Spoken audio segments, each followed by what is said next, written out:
Hi everyone, I'm Siyok from Online Help Guide, and in this video, I will show you how to clear your Snapchat contact details.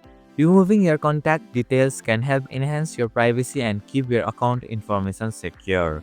So, let's get started on how to clear your Snapchat contact details. First, open the Snapchat app on your device. Tap on the profile icon from the top left corner of your screen. Now, tap on the settings option at the top right corner of your screen. Scroll down and find the clear data option. Once you find it, tap on it. In the clear data menu, you will find the clear contact data option. Tap on it. A confirmation message will appear asking if you really want to clear your Snapchat contact details. To complete the process, tap on the confirm button.